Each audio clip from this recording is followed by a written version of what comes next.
Asiknya di sini, kumpul bareng saling berbagi informasi. Temu musisi, asiknya di sini, kumpul bareng saling berbagi inspirasi.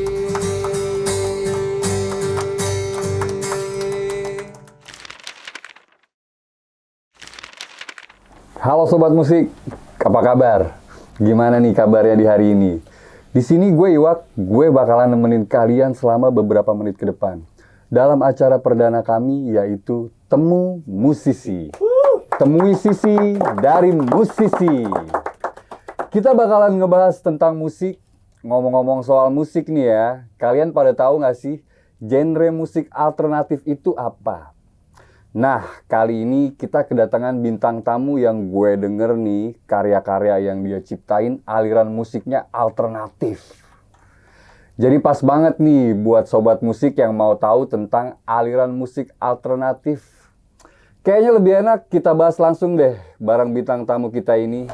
Halo Mas Sondi. Halo. Apa kabar nih? Baik, syukurlah, sehat selalu. Gimana kesibukannya akhir-akhir ini Mas? Kita masih sama Nine Live itu tributan, juga ada proyek untuk album juga. Wih, sama Faisa Band nih. Wih, apa tuh? Nah, ini band alternatif. Band alternatifnya. Iya. Nanti tanggal 11 mau main nanti di HRC Haro Cafe Jakarta. Daerah mana tuh? Di Sudirman. Sudirman. Iya, Haro Cafe Pacific Place. Buat kalian yang mau nonton nih. Tanggal 11. Tanggal 11. Nah, Mas Sondi ini seorang musisi yang udah malang melintang di dalam dunia permusikan. Jadi udah banyak banget karya-karya yang udah dibuat. Mas, gue mau tanya nih sama lo. Kamu nanya. Kamu bertanya-tanya. Gue mau tanya nih Mas sama lo Mas. Lo mulai bermusik tuh dari kapan ya Mas? Kalau secara profesional gue SMA lah. Tapi kalau gue kenal musik itu, gue awalnya main keyboard. Main keyboard? SD. Kalau sekarang kan gue taunya lu pemain gitar. Iya, gitar. SD biasa, kita masih pelajarin keyboard untuk acara-acara sekolah, di acara keluarga. Di SMP nih mulai, zaman itu mulai ada masih video-video Betamax, mulai masuk acara Rocket. RCTI masih pakai decoder. Yo. Dan di situ gue mulai lihat-lihat tuh gelombang MTV ya. MTV. Wow. Di situ gue lihat, wah gila nih kalau jadi gitaris oke juga nih kayaknya. Biasa lah semua paling ngerasain kayak gitu kan. Dan alat musik itu satu gampang mudah dicari waktu itu kan. Mudah dicari. Kedua juga kita lihat sepertinya kok gue pengen nyanyi juga, tapi gue coba-coba kok suara gue kayaknya kurang nih. Tapi bunyi kan suara? Bunyi, cuma kurang tapi anu. Kurang tapi anu. Pindahlah gue ke gitar. Pindah ke gitar. Nah, Mas, kalau gue boleh tahu apa sih alasan lu terjun ke dalam bidang musik nih? Gue nggak tahu ya, lucunya tuh dari SD itu, dari semenjak gue mulai kenal keyboard itu di tempatnya saudara gue, dia punya Casio, zaman Casio kecil. Casio. Gitu. Gue tuh seharian bunyiin sampai saudara gue bilang, ini nggak makan nggak apa main kesini kan, cuma jarang-jarang main gitu kan. Kok nggak ngobrol sama sepupu, nggak main kok kayak orang kesurupan gitu. Nggak tahu. Padahal gue juga nggak terlalu ngerti apa yang gue pencet gitu. Di situ ada mungkin passion gue timbul ya. Langsung aja nih kita lihat VT-nya dari Bang Sondi ini.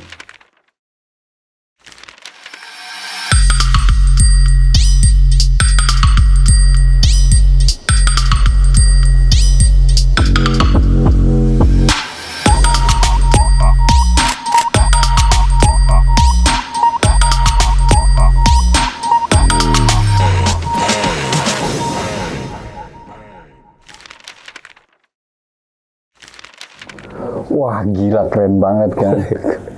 Boleh dong Mas diceritain awal pertama kali lu ngeband tuh gimana tuh Mas? Gue nggak nggak berusaha apapun sebenarnya, cuma karena gue suka banget musik, akhirnya gue sadar setelah lihat-lihat klip-klip tadi, berarti gue harus bikin band. Waktu itu masih SMP kelas 1. Tapi dari awal itu emang udah pengen ngeband? Iya, pengen jadi pemain musik tadinya.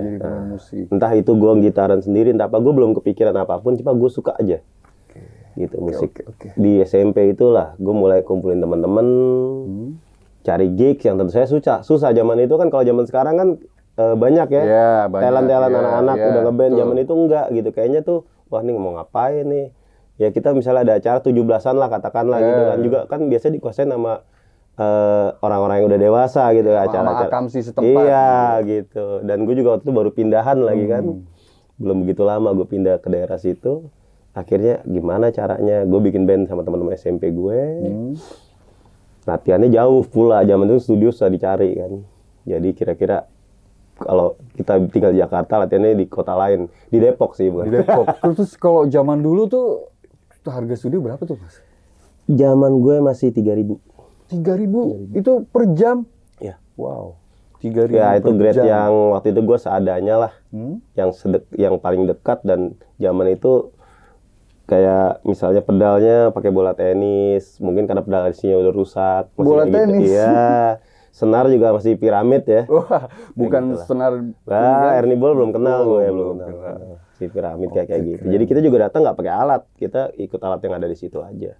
Cuma udah besar keinginan gue waktu itu, sampai gue nge-gigs di mana nih. Akhirnya bokap kan support juga gitu, ngeliat anaknya mungkin pengen banget ngumpulin teman-teman di rumah, gitaran, ngarang lagu apa.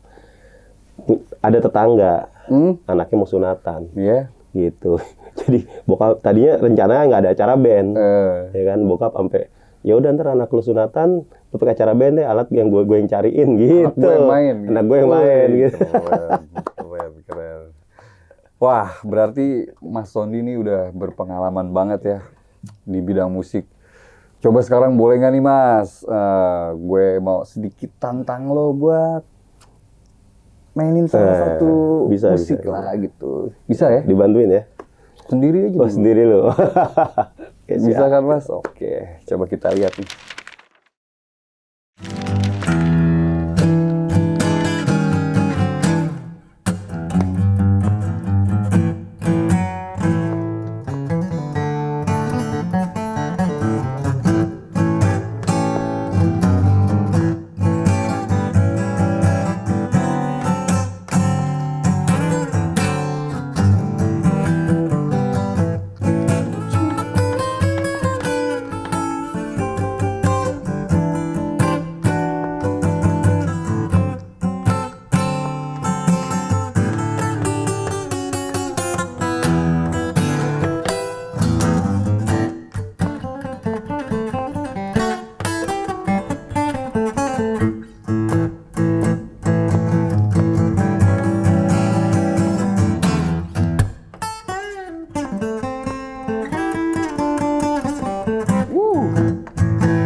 Umum sebenarnya.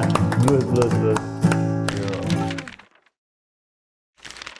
Eits, tapi sabar dulu dong. Nanti kita akan lanjut ngobrol lagi sama Mas Sondy di segmen selanjutnya. Dan Sobat Musik, jangan kemana-mana dulu ya, karena di segmen selanjutnya akan lebih asik nih. Tetap di Temu Musisi. Temui sisi dari musisi. Halo Sobat Musik, jumpa lagi di Temu Musisi. Temui sisi dari musisi. Masih semangat kan semuanya? Pasti semangat dong. Karena sekarang kita akan membahas lebih dekat lagi tentang genre musik yang ditekunin sama Mas Sondy. Nah Mas, gue mau nanya nih, apa sih Mas musik alternatif itu? Sebenarnya ini jawabannya juga nggak sama ya tiap orang ya. Kalau menurut gue sih, dari yang gue tahu dan gue baca, kebetulan gue ngalamin perpindahan pergeseran era itu, ngalamin di tahun 80-an akhir dan 90-an awal. Gue ngalamin waktu itu glam rock lagi merajalela, pop-popnya, model-model pop-popnya dance kayak Michael Jackson juga lagi oke banget. Terus ya itu namanya alternatif ya. Alternatif. Muncullah musik yang tidak biasa didengar orang untuk maksud awalnya mungkin bukan menggeser, cuma mereka pengen bikin yang beda aja, pengen bikin yang beda. dengan cara indie. Indie itu kan berarti berusaha sendiri ya. Jadi nanti jangan salah, ketika indie itu nanti sudah masuk major label dan menjadi besar, dan aliran musik itu sudah menjadi mainstream ya, berarti sudah bukan indie lagi. Jadi tapi apa tuh? ya sudah major label, sudah mainstream. Sudah mainstream. Oh. Iya. Mungkin contohnya misalnya katakanlah Metallica di awal dia bikin single atau album awal dia indie. Tapi ketika dia sudah masuk major label ya dia nggak bisa dikatakan indie lagi. Dia sudah arus utama juga mainstream. Nah balik lagi ke alternatif, muncullah itu gelombang-gelombang itu. Ada Britpop. Britpop itu juga mungkin akarnya juga jauh sebelumnya udah ada New Wave. Di Amerika ya tentu saja kita tahu Seattle Sound kan. Ada Seattle Sound yang melahirkan aliran baru yang disebut grunge. Itu bisa disebut juga alternatif dari yang sudah ada. Karena sebelumnya Seattle kan terkenal juga dengan musik-musik yang pop rock ya. Pop rock. Ya, termasuk grup apa itu dari Seattle tuh? Yang lagunya apa tuh?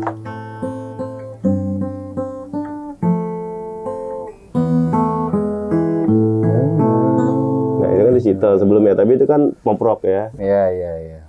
Gitu. Nah, Mas, ngomong-ngomong alternatif nih, kalau Mas Sondi sendiri udah bermain musik itu kira-kira sudah berapa lagu tuh, Mas ya? Yang dibuat? Rata-rata begini. Jadi kalau bicara main musiknya dulu ya, kita kan kenal musik dari om-om kita, dari orang tua kita. Iya kan, tadi Mas Sondi bilang awalnya dari kecil, kecil gitu kan. Ini kalau sampai sekarang udah berapa banyak? Tentu saja akan bohong besar aku kalau misalnya gue bilang, wah gue awalnya gue terinfluence Guns N' Roses atau apa. Enggak juga. Pasti kita dulu dengerinnya pop-pop juga. Scorpion juga, belajar gitarnya pasti. Iya. Udah seneng banget gitu kan. Gitu.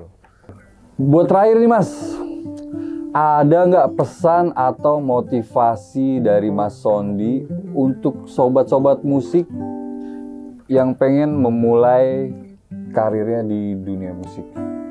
Jadi kalau pesan gue sih, kita berprofesi di musik, profesional berarti ya, menghasilkan dan kita bisa hidup dari situ. Nggak cuma jadi superstar aja, scoring film bisa, di sound operator bisa. Kita jadi arranger bisa. Gitu. Tuh. Jadi lo buat semua nih sobat musik, jangan putus asa kalau mau main musik, tekunin terus. Mas, sebelum kita akhiri acara nih ya, sebenarnya gue masih pengen, belum berakhir nih, masih banyak banget yang pengen gue tanyain, seru-seru. Gimana kalau kita nyanyi bareng nih Mas? Ini dia. Wah, kita nyanyi bareng buat menghibur sobat musik yang udah nonton kita sejauh ini. Nih Iwak salah satu legenda Jagakarsa juga nih, si Ganjur ini. Kalau gitar, gue bahkan bisa bilang dia ini bukan. Jangan percaya. Jimi Hendrix lah kalau main gitar sambil nyanyinya. Saking freely dia main tuh effortless ya, kayak nggak ada beban banget. Gue bilang ini kayak Jimi Hendrix kalau main nih. Bener-bener sampai nyetem di panggung. Jimmy Burik ya. Oh ya, sebelum nyanyi gue mau ngucapin banyak-banyak terima kasih buat Mas Sondi tentunya. Sama-sama. Buat nyempetin waktunya yang udah datang ke sini dan sharing ilmu dan pengalaman buat kita semua. Dan satu lagi gue juga mau ngucapin terima kasih buat kalian yang udah setia nemenin kita buat nonton acara ini. Acara keren banget nih, ketemu musisi.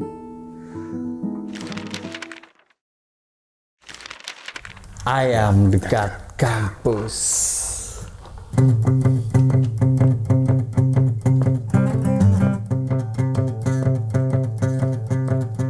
Dari cangkang berubah jadi itik, dari itik berharap jadi induk. Hidup ayam dari dulu tidaklah mudah, ada banyak ayam mati muda. Ayam kampung juga ayam negeri, beda kelas namun tetap ayam. Hati-hati jika ingin pelihara, pastikan tidak ada virusnya. Ku punya ayam dekat kampus. Ayamku sehat segar.